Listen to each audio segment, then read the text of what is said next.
গোলকগঞ্জ সমজেলার ভারত বাংলাদেশ সীমান্তে রাস্তাঘাটের অবস্থা বেহাল। একই অবস্থা বিষখোয়া চতুর্থ খণ্ড পঞ্চম খণ্ড সংযোজক পথের। এক পশলা বৃষ্টিতেই যাতায়াত ব্যবস্থা ব্যাহত হয়ে পড়ে। স্কুলে যাতায়াতের ক্ষেত্রেও পড়ুয়াদের চরম দুর্ভোগ পোহাতে হচ্ছে। এসওপিডি প্রকল্পের অধীনে রাস্তাটি নির্মাণের জন্য 20 লক্ষ টাকারও বেশি বরাদ্দ করা হয়, কিন্তু বরাদ্দপ্রাপ্ত ঠিকাদারের বিরুদ্ধে দুর্নীতি ও অনিয়মের অভিযোগ উঠেছে। রাস্তায় নিম্নমানের বালি এবং কিছু বোল্ডার ফেলে দায় সেরেছেন ঠিকাদার। রাস্তার পাশের বাউন্ডারি তৈরি হয়নি, এমনকি রোলারও সঠিকভাবে ব্যবহার করা হয়নি। এই দুর্নীতির উচ্চ পর্যায়ের তদন্তের দাবি জানিয়েছেন স্থানীয়রা। গোলকগঞ্জ থেকে প্রতিনিধি প্রদীপ সেনের এক প্রতিবেদন দেখুন। আমি রয়েছি গোলকগঞ্জ সমজেলার ভারত বাংলাদেশ সীমান্তের বিষখাওয়া গ্রামে। বিষখাওয়া চতুর্থ পঞ্চম খণ্ড যেটা গ্রাম রয়েছে, এখানকার রাস্তাঘাটের অবস্থা কিন্তু যথেষ্ট বেহাল। এক পশলা বৃষ্টি আসলে রাস্তাঘাট দিয়ে চলাচল অসম্ভব হয়ে পড়ে, মানে জল কাদা দিয়ে ভরে পড়ে। যার জন্য কি হয়, সাধারণ যে পড়ুয়ারা আছে, পড়ুয়ারা স্কুল যেতে যথেষ্ট সমস্যায় পড়ে যায়। রাস্তা এই রাস্তাঘাট দিয়ে যে স্থানীয় যে লোকজন আছে, কৃষি প্রধান অঞ্চল, সাধারণ জিনিসপাতি যে উৎপন্ন করবে সেটা বাজার নিয়ে যাওয়া যথেষ্ট প্রশ্ন সমস্যা হয়।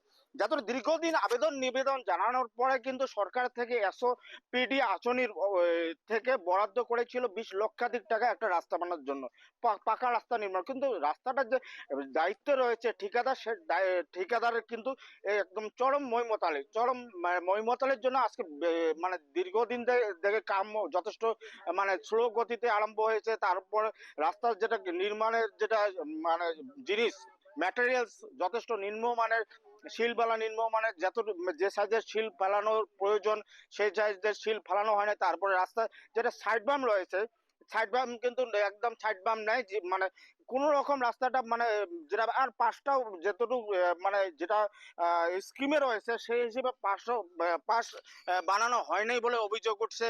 কারণ কি, যেটা ভিতরে 12.5 ফুট পয়েন্ট সামথিং যেটা রাস্তা হতে লাগে, তাই মানে যথেষ্ট মানে কম, যেটা মানে নিয়ম হিসেবে কাম হতে লাগে সেটা নাকি নিয়মিত কাম হয়নি। আর সাইড বাম যেটা বানাইছে, একজার বৃষ্টি আসলে কিন্তু সেই রাস্তাটা কিন্তু সব বন্ধ হয়ে যাবে। কারণ 20 লক্ষাধিক টাকার যেটা কাম, এত বড় একটা স্কিম, স্থানীয় যেটা লোকজন আছে এদের কিন্তু একটা আশার একটা মানে প্রহর দেখা পেয়েছে, আলো দেখা পেয়েছে যে এইটা রাস্তা হলে কমসে কম দীর্ঘদিন যাবত যেটা ওনাদের অসুবিধা সেটা মিটে যাবে। কিন্তু রাস্তাটা যেটা বর্তমান যেটা নির্মাণ কার্য মানে নিম্ন গতি আর নিম্ন স্তরে হওয়াতে স্থানীয় রাজ্য যথেষ্ট চিন্তিত। যার জন্য স্থানীয় যে মহিলাগণ আছে ওনাদের কাছ থেকে একটু খবর নেওয়ার চেষ্টা করব কি হচ্ছে আসলে রাস্তার।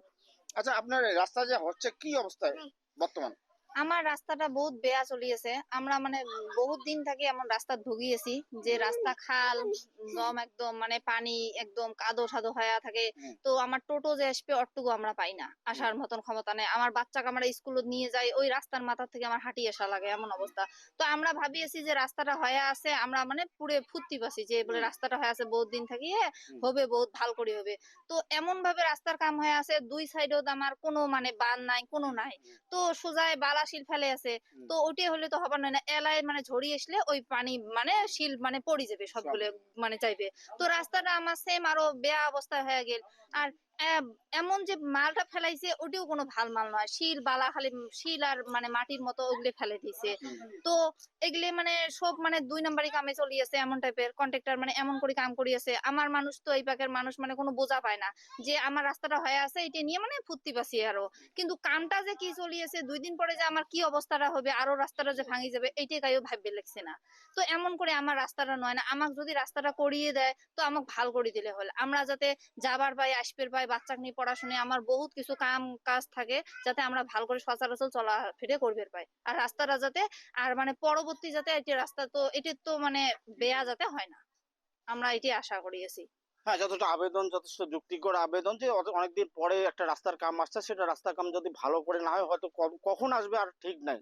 তো মানুষগুলো কেমন করে চলাফেরা করবে। আরেকজন মহিলা এখানে রয়েছে, ওনার কাছ থেকে জানাবো। ওনার বাংলা আসলে তো ভালো ভালো করে বলতে পারে না, हालांकि आपसे जानना चाहता हूँ ये जो रास्ता का काम हो रहा है इसमें क्या डिफिकल्टी है? एक तो साइड बम जो है वो अच्छे से नहीं दिया है, और कोऑर्डिनेटर ने जो माल यहाँ पर फेंकवाया है वो भी 2 नंबर का माल फेंकवाया है, वो भी अच्छा नहीं फेंकवाया। बच्चों को स्कूल ले जाने आने में इतना प्रॉब्लम हो रहा है, टोटो नहीं आता है, कुछ नहीं है। और रास्ते का काम इतना दिन से चल रहा है, अभी तक कंप्लीट नहीं हुआ है। हमें लगा था कि भाई चलिए अच्छा हो जाएगा, तो बच्चों को लाने ले जाने में एक मतलब कि जो है सुख सुविधा हो जाएगा। हाँ, एम्बुलेंस तक नहीं यहाँ पर आ सकता है। यहाँ पर मतलब कि बूढ़े लोग हर कोई रहता है, कोई इमरजेंसी हो या क्या हो, एम्बुलेंस तक यहाँ पर नहीं आएगा। ऑफिसर से हमारी यही दरख्वास्त है, यही रिक्वेस्ट है कि भाई ये जो रोड का काम है ये अच्छे से करवाएं और फटाफट से करवाएं। हाँ, यहाँ पर करप्शन बहुत ज्यादा हो रहा है। तो आप रास्ते के काम क्या दरख्वास्त करेंगे मुख्यमंत्री को? यही कि रास्ते का काम अच्छे से करवाएं, जल्दी करवाएं, बच्चों का स्कूल लाने ले जाने में ताकि प्रॉब्लम ना हो। मतलब कि हर जनरेशन के लोग रहते हैं ना यहाँ पे। हाँ, किसी को इमरजेंसी हो, कुछ भी हो, फटाफट से निकल के जा नहीं सकता है बंदा। कैसे जाएगा? रोड ही नहीं ठीक है। रोड ही ठीक नहीं होगा, ना एम्बुलेंस आएगा ना कुछ आएगा। हैं? डेवलपमेंट कैसे होगा? बिस्कुआ गांव वहाँ का वही है जहाँ था।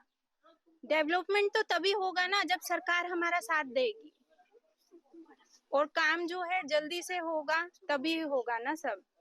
इतना সত্যি प्रॉब्लम हो रहा है। সবচেয়ে বড় প্রশ্ন হয়েছে ভারত বাংলাদেশ সীমান্ত অঞ্চল, কিন্তু রাস্তাঘাট নিয়ে দীর্ঘদিন যাবৎ এই মানে অসুবিধায় ভোগে রয়েছে, কিন্তু মন কান নেই প্রশাসনের।